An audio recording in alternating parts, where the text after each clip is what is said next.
Paz na terra aos homens de boa vontade, dizia a velha música de Natal que cantamos todo final do ano quando se aproxima essa data. Mas na realidade, não importa o quanto repetimos esse refrão, não encontramos paz na terra. Para todos os lados que olhamos, encontramos mais e mais desastres, guerras, fome, injustiça. Aliás, supostamente o mundo está evoluindo, mas não é isso que vemos ao nosso redor. Certamente, não vivemos mais na época medieval, onde jogavam as pessoas às feras por pura diversão, onde a vida de seres humanos valia menos do que um pedaço de pão. Ou será que ainda vivemos em uma época medieval disfarçada? Abolimos a escravidão, porém temos o maior número de tráfico humano. Mulheres, jovens e crianças sendo vendidos para sexo e sacrifício humano.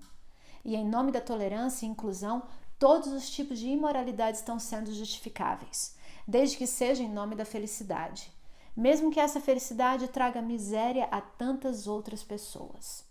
A busca da felicidade está por trás dos mais íntimos desejos do ser humano e altamente manipulado pelo mundo da mídia. O desejo dos pais não são mais que os filhos e filhas sejam homens e mulheres de valor, mas que sejam felizes. No entanto, nunca vimos uma época onde exista um número tão grande de indivíduos com depressão, estresse, vícios e muitas outras doenças mentais, e tudo isso rouba a nossa paz. Mas a Bíblia refere a Jesus como o príncipe da paz. O que pode estar acontecendo que não podemos encontrar nossa paz? Será que Deus pode nos mostrar uma maneira de alcançar a verdadeira paz em nossa vida? Como a Bíblia responde essa primeira pergunta? Como podemos encontrar paz no mundo de hoje? Salmos 119, 165 diz assim: grande paz tem os que amam a tua lei. Paz é prometida àqueles que amam a lei de Deus. Pergunta número 2. Que lei é essa? Afinal de contas, a Bíblia está repleta de leis. Olha o que diz em Mateus 22, 36 a 40. Mestre, qual é o grande mandamento na lei? Respondeu-lhes Jesus: amará o Senhor teu Deus de todo o teu coração, de toda a tua alma e de todo o teu entendimento. Este é o grande primeiro mandamento. O segundo, semelhante a este, é: amará o teu próximo como a ti mesmo. Desses 2 mandamentos dependem toda a lei e os profetas. Todos os mandamentos estão resumidos nesses 2 mandamentos. Amarás o Senhor teu Deus de todo o teu coração, de toda a tua alma e de todo o teu entendimento. E semelhante a este, amarás o teu próximo como a ti mesmo. Pergunta número 3. Que passagem do Velho Testamento Mateus está referindo no texto acima? Esta passagem está em Êxodo 20, versículos 3 a 17. Estes são os 10 mandamentos. Eu vou ler uma versão mais resumida. Depois, com calma, leia os detalhes que eu estou pulando. Vamos lá. O primeiro mandamento é: não terás outros deuses diante de mim. Número 2. Não farás para ti imagem de escultura, nem semelhança alguma do que há em cima nos céus, nem embaixo da terra, nem nas águas debaixo da terra. Não os adorarás, nem lhes darás culto. Número 3. Não tomarás o nome do Senhor teu Deus em vão, porque o Senhor não terá por inocente o que tomar o seu nome em vão. Número 4. Lembra-te do sábado para o santificar. 6 dias trabalharás e fará toda a tua obra, mas o 7º dia é o sábado do Senhor teu Deus. Número 5.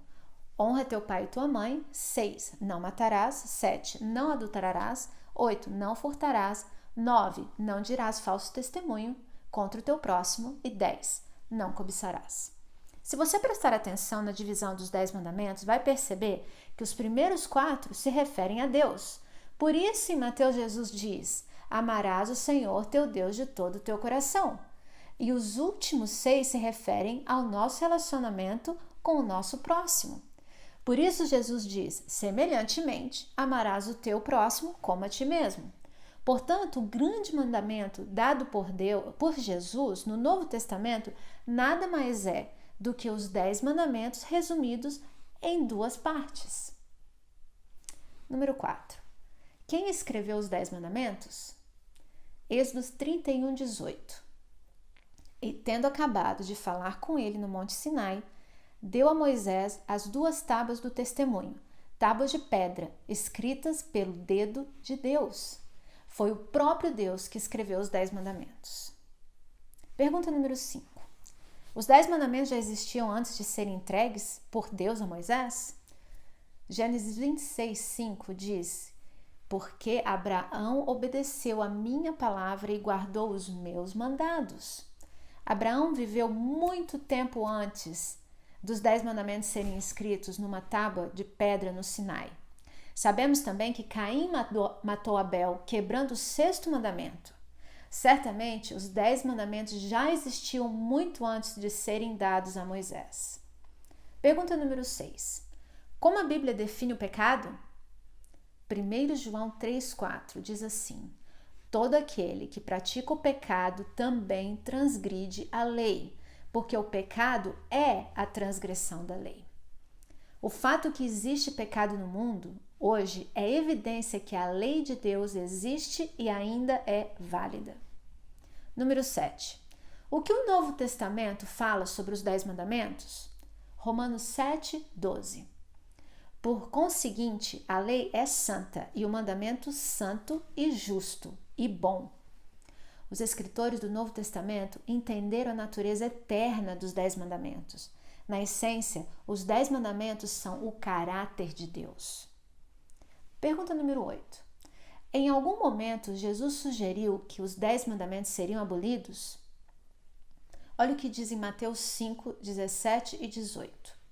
Não penseis que vim revogar a lei ou os profetas? Não vim para revogar, vim para cumprir. Porque em verdade vos digo, até que o céu e a terra passem, nenhum i ou um tio jamais passará da lei, até que tudo se cumpra. As palavras de Jesus são claras. Ele nunca teve a intenção de abolir os 10 mandamentos. Muito pelo contrário. Em João 15:10, Jesus diz: assim como eu também tenho guardado os mandamentos de meu Pai e no seu amor permaneço. O próprio Deus, Filho, guarda os mandamentos, quanto mais nós devemos manter. O ponto de manter os 10 mandamentos é muito controversial dentro do próprio mundo cristão.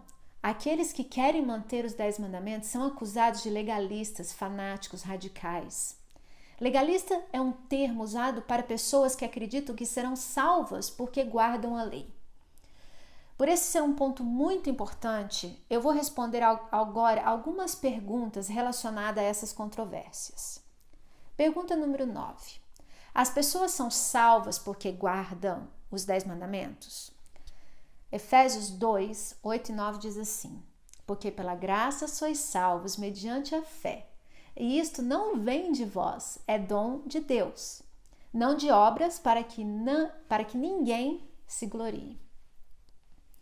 Eu já repeti esse texto várias vezes, mas nunca é demais. A salvação só vem pela graça de Jesus. Não há outra maneira. Por isso, não se glorie. Não há nada que possamos fazer para conseguir a salvação, somente quando acreditamos em Cristo.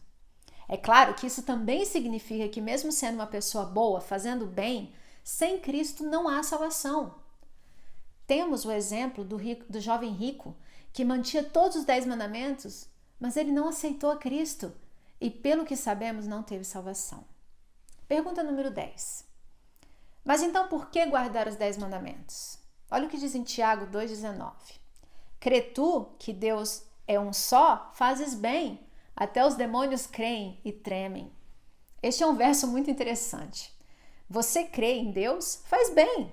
Mas até os demônios creem e tremem. Você não guarda os mandamentos para ser salvo, mas porque você é salvo. Como demonstração de amor àquele que te salvou, você obedece os seus mandamentos. Dizer que crer em Deus é fácil, fazer o que Ele pede é onde você demonstra aonde está o seu coração. Outra parte da controvérsia é um equívoco em relação às leis de Deus. Muitos dizem: se você quer manter as leis de Deus, tem que manter todas as leis dos livros de Êxodo, Levíticos, Números. Isso é impossível. E com certeza seria muito difícil. O equívoco é porque muitos não entendem que existem duas divisões principais nas leis. Uma são as leis cerimoniais e a outra são as leis morais. As leis cerimoniais eram todas as leis que envolviam o tabernáculo e as festas. E a lei moral são os 10 mandamentos. Quando estudarmos o tabernáculo, você vai entender melhor o que são essas leis cerimoniais. Mas, por enquanto, o importante é entender que as leis cerimoniais realmente foram abolidas na cruz. Todos os rituais que apontavam para Cristo como o Cordeiro de Deus tiveram seu cumprimento quando ele morreu na cruz. Mas não a lei moral. A lei moral, ou os 10 mandamentos, são eternos. Pergunta número 11. Mas a Bíblia fala de uma nova aliança. Isso não significa que os 10 mandamentos já não valem mais? Vamos entender o que quer dizer nova aliança. Hebreus 9,15. Por isso mesmo, ele é o mediador da nova aliança, a fim de que, intervindo a morte para a remissão das transgressões que havia sob a primeira aliança, recebam a promessa da eterna herança aqueles que têm sido chamados. No passado, Deus fez aliança com o povo de Israel. Na passagem acima, o escritor de Hebreus diz que Jesus está fazendo agora aliança com aqueles que têm sido chamados. Em outras palavras, os que aceitam a Cristo como seu Salvador. Em outra passagem, que vamos estudar mais para frente, a Bíblia chama essas pessoas de Israel espiritual. Em Hebreus 8,10 diz assim: porque esta é a aliança que firmarei com a casa de Israel, depois daqueles dias, diz o Senhor. Na sua mente imprimirei as minhas leis, também sobre o seu coração, e as inscreverei, e eu serei o seu Deus, e eles serão o meu povo. A velha aliança foi um acordo com Israel no Velho Testamento. Deus fez um acordo com o povo de Israel que ele seria seu Deus e Israel seria seu povo. Ambas as partes concordaram que os 10 mandamentos seriam as cláusulas dessa aliança. A nova aliança nada mais é do que a velha aliança renovada. Deus será Deus para o seu povo e o seu povo será os que acreditam em Jesus. Os 10 mandamentos continuam sendo as cláusulas desse acordo para um relacionamento saudável entre Deus e seu povo. Pergunta número 12. Como uma pessoa consegue guardar os 10 mandamentos? Gálatas 2, de 19 a 20 diz assim: estou crucificado com Cristo.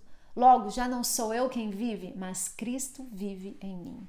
E também em Filipenses 2,13. Porque Deus é quem efetua em vós, tanto querer como realizar, segundo a sua boa vontade.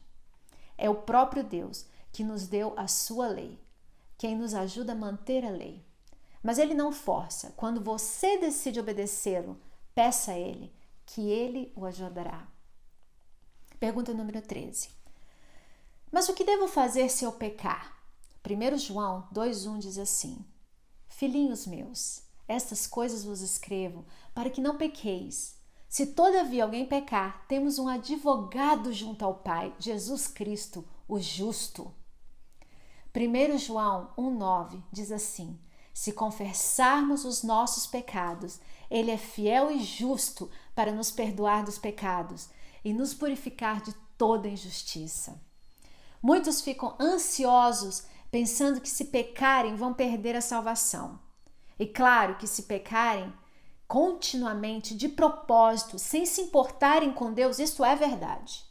Mas agora estou falando para aquelas pessoas que são fiéis a Deus, mas que podem cair de vez em quando. Você não tem que temer, pois não tem nada do que você possa fazer de tão mal que Deus vai parar de te amar ou se distanciará de você. Lembre-se que a salvação, o pagamento pelo seu pecado já foi feito lá na cruz.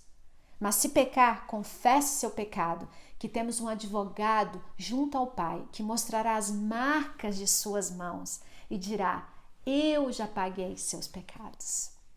Você não tem que viver com medo. Os 10 mandamentos foram dados para nossa proteção. Como as leis de trânsito foram dadas para nos proteger de acidentes, os 10 mandamentos nos protegem contra os ataques do inimigo. como se fosse uma armadura de proteção. Pergunta número 14.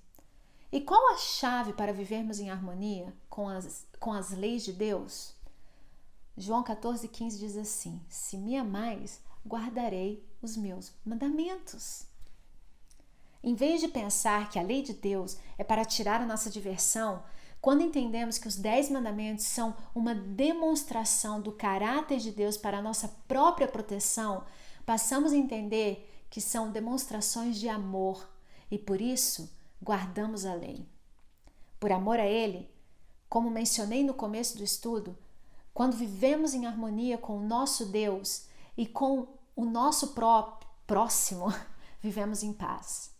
Guardando os 10 mandamentos é a única maneira de alcançar verdadeira paz na terra. Você está disposto ou disposta a convidar Jesus para que viva em sua vida e te guiar a uma vida de amor e obediência a Deus?